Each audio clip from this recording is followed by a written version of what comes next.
Vamos a estudiar el oído medio. Vamos a decir que tenemos 3 oídos según una división anatómica. Un oído externo que está formado por el pabellón auricular y el conducto auditivo externo. Un oído medio que está formado prácticamente por la cavidad timpánica o caja del tímpano. Y un oído interno que está formado por el caracol y su contenido y los conductos semicirculares. Nos vamos a enfocar en el estudio del oído medio o caja timpánica. Y para empezar vamos a recordar cómo se comunica el oído externo con el oído medio, que es a través de la membrana timpánica que vamos a ver a continuación. Para comenzar tenemos que decir que el oído medio está ubicado entre el oído externo y el oído interno y va a estar formado por una cavidad, que es la cavidad timpánica. No podemos olvidar la membrana timpánica. Es el límite medial del conducto auditivo externo y por lo tanto forma la pared lateral o externa de la caja timpánica. Es una membrana delgada, transparente y circular, que se va a insertar abajo en el surco timpánico del hueso temporal, por lo tanto lo que estamos viendo aquí es hueso temporal, y por encima se fija a la apófisis lateral del martillo. Va a presentar una cara lateral, una cara externa, una cara medial o interna y una porción flácida y una porción tensa. La porción flácida, o membrana de Shrapnel, es la porción más pequeña y delgada de la membrana timpánica, que va a estar por encima de los pliegues anterior y posterior del martillo. Entonces, ¿qué estamos viendo aquí? Como dijimos, hueso temporal. Vamos a estar viendo al martillo por transparencia. Vamos a estar viendo parte del yunque y vamos a estar viendo parte del estribo, que son los huesecillos que vamos a ver a continuación que contiene el oído medio. A su vez, como dijimos, se insertaba en todo el reborde del hueso temporal, pero en su extremo superior va a presentar un triángulo que va a ser la porción flácida de la membrana. Por lo tanto, es la porción flácida y la porción tensa, que es la inferior, que sería todo esta. La membrana de Shrapnel es esta que está por encima de los dos pliegues del martillo. Y a su vez, la porción tensa tiene una parte inferior que se denomina cono luminoso o triángulo luminoso, que es la porción más delgada de la membrana. Cuando uno realiza un examen médico, una otoscopía, que es la visión del oído, vamos a observar la membrana timpánica de color gris perla y se va a dividir en 4 cuadrantes. Vamos a tener 2 cuadrantes posteriores, superior e inferior, y 2 cuadrantes anteriores. En el cuadrante posterior superior vamos a ver a la rama larga del yunque. Como dijimos, si lo dividimos en 4, entonces nos quedan 2 cuadrantes posteriores y 2 cuadrantes anteriores. Y en el posterior superior vamos a ver al yunque, a la rama larga del yunque, y el cuadrante posterior inferior, que va a ser es donde se realizan las punciones cuando hay que drenar algún contenido del oído medio. En este cuadrante es donde vamos a realizar las punciones a nivel de la membrana timpánica para no dañar ninguna estructura. En el cuadrante anterior inferior está el triángulo luminoso, como dijimos recién, o cono luminoso, que es este de acá. Y en el antero superior, acá encontrábamos al martillo. El oído medio entonces va a estar ubicado, como dijimos, entre el externo y el interno. Y va a estar formado por la cavidad timpánica. Vamos a tener, como toda cavidad, un continente, que van a ser las paredes de esta cavidad, y un contenido, que van a ser los huesecillos del oído y los músculos que mueven los huesecillos para producir una correcta audición. Está comunicado con la nasofaringe por medio de la trompa Eustaquio, o se denomina también trompa auditiva, y en dirección posterior se va a comunicar aquí por la entrada al antro mastoideo con las celdillas mastoideas. Ahora vamos a ver todas las paredes que tiene, cómo se denominan y cuáles son los elementos que debemos recordar. Entonces va a tener 6 paredes. Va a presentar una pared superior o techo. Va a presentar una pared inferior o piso, que también se denomina pared yogular por su relación con este vaso.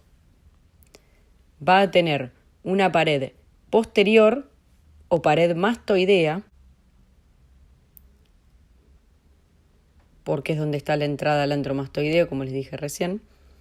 Va a tener una pared anterior, que se va a denominar carotidia por la relación con la carótida. Estamos hablando del continente.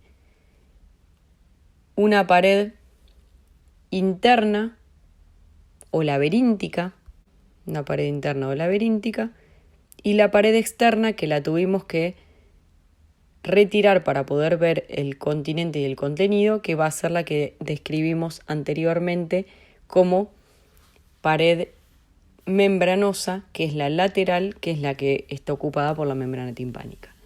Bueno, vamos a pasar a describir la pared interna o pared laberíntica, que es la pared que tiene más accidentes. Recordamos que hemos resecado la membrana timpánica. Vamos a encontrar las siguientes estructuras. Vamos a encontrar la ventana oval, que es la que está cerrada por la platina del estribo, que la platina del estribo se apoya en la ventana oval para producir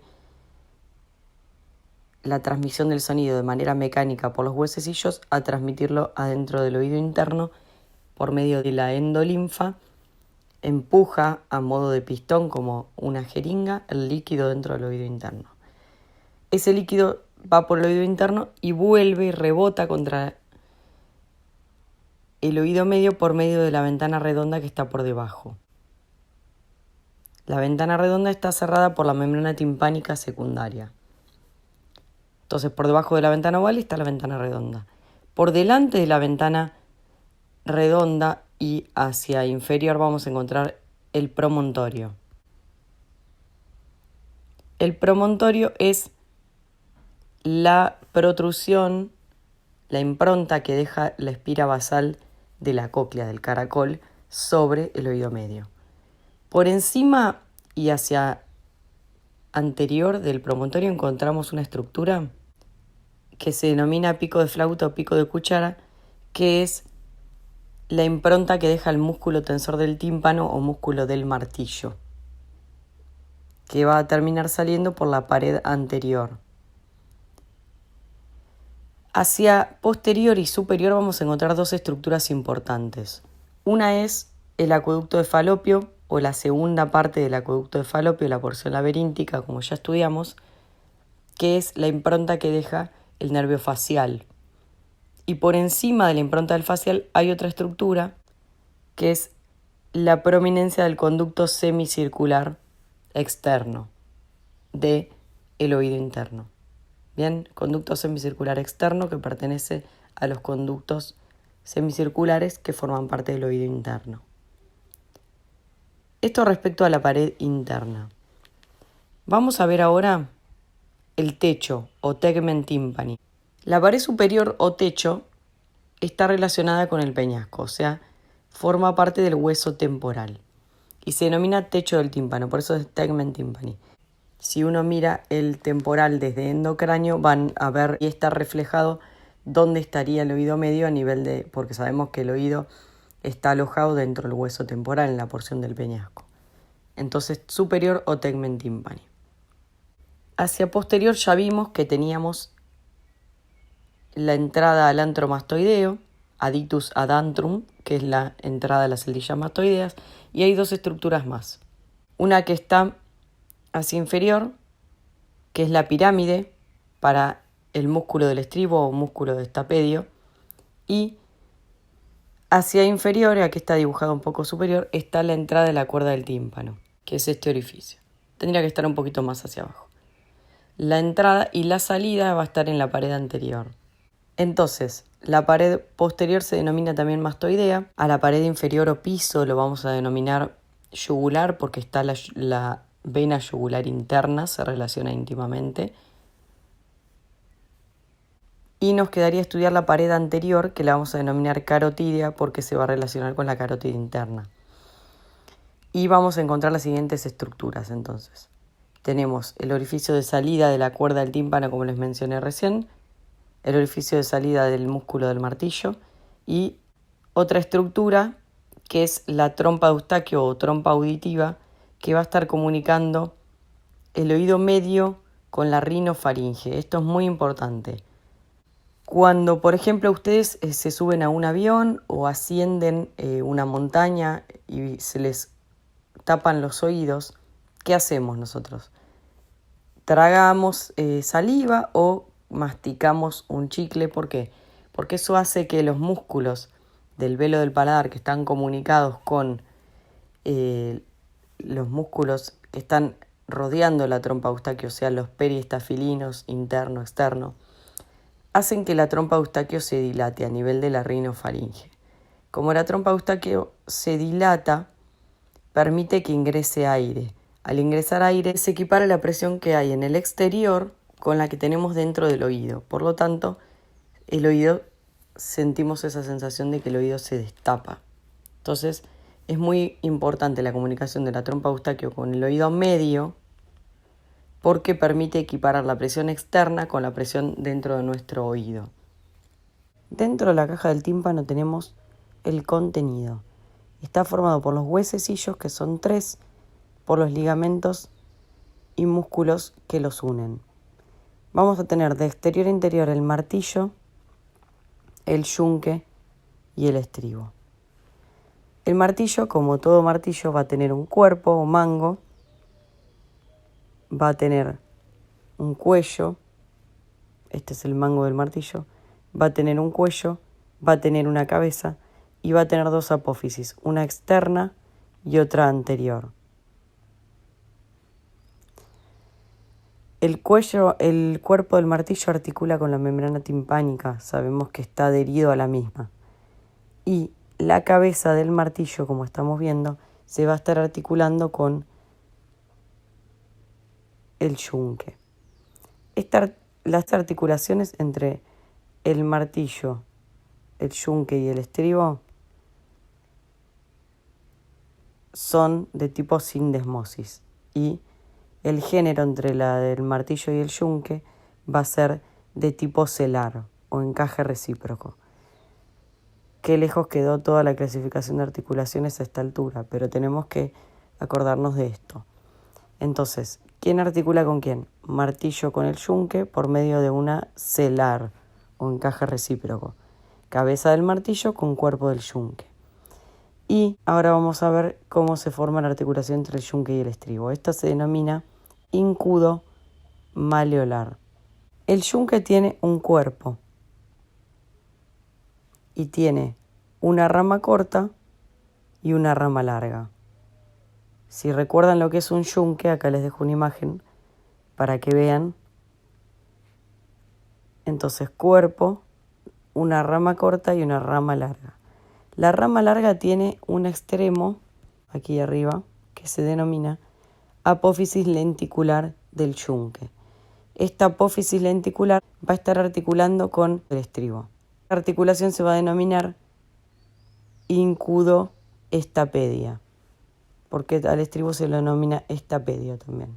Vamos a recordar lo que es un estribo. Un estribo, como les dejo acá la imagen, es el elemento que se utiliza para montar cuando uno necesita sostener sus pies. Tiene 2 ramas, una rama anterior, una rama posterior y una base.